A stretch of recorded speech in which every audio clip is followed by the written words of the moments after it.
በዓለ ኤጲፋንያ በዓለ ጥምቀት አንድ አምላክ በሆነ በአብ በወልድ በመንፈስ ቅዱስ ስም ጥር 11 በዚች ቀን የክብር ባለቤት ጌታችን ኢየሱስ ክርስቶስ ከአጥማቂው ዮሐንስ ዘንድ በዮርዳኖስ ወንዝ ውሃ ተጠመቀ።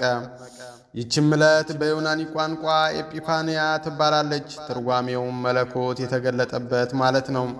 ልዩ የሆነች የሦስትነቱን ምስጢር ገልጦባታልና አብ ከሰማይ ሆኖ የምወደው በእርሱ ደስ የሚለኝ ልጄ ይህ ነው፣ እርሱን ስሙት እያለ ሲመሰክር፣ ወልድም በዮርዳኖስ ወንዝ ቁሞ ሳለ መንፈስ ቅዱስም በነጭ ርግብ አምሳል በወልድ ራስ ላይ ሲቀመጥ ይህ አጥማቂው ዮሐንስ እንደመሰከረ እንዲህ ሲል ጌታችን ኢየሱስ ክርስቶስ ተጠምቆ ከውሃ በወጣ ጊዜ ወዲያውኑ ሰማይ ተከፈተ፣ መንፈስ ቅዱስም በርግብ አምሳል ወርዶ በጌታችን ራስ ላይ ተቀመጠ።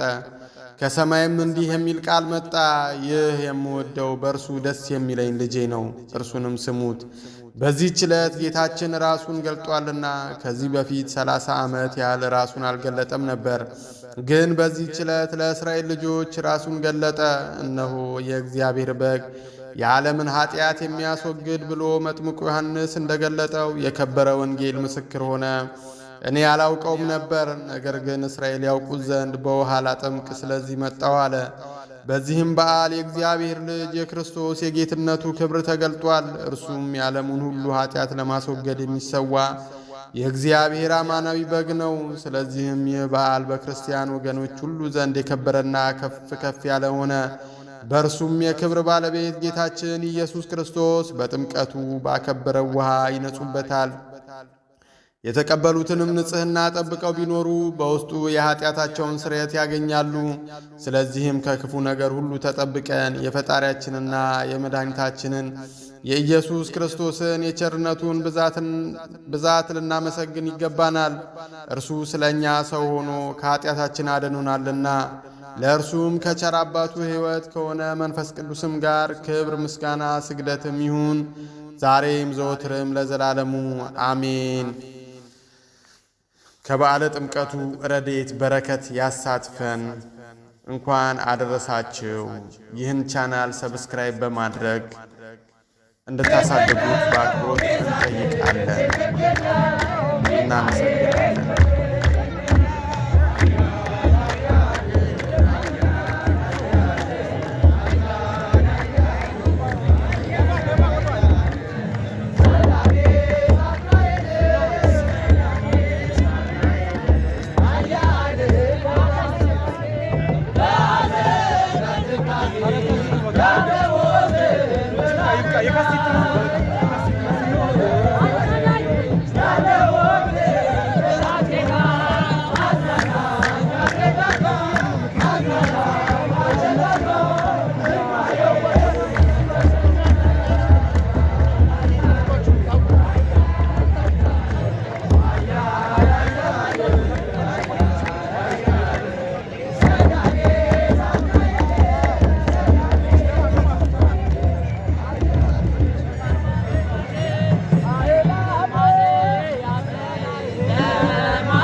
ክርስቶስ ተጠምቀ ክርስቶስ ተጠምቀ ወለደነ ዳግመ ወለደነ ዳግመ እማይ ወመንፈስ ቅዱስ እማይ ወመንፈስ ቅዱስ እሙነ ኮነ እሙነ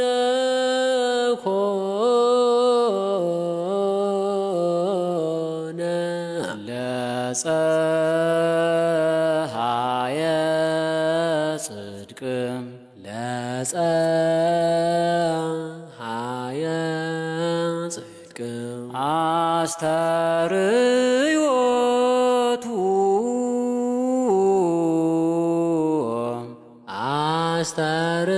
አስተርዮቱ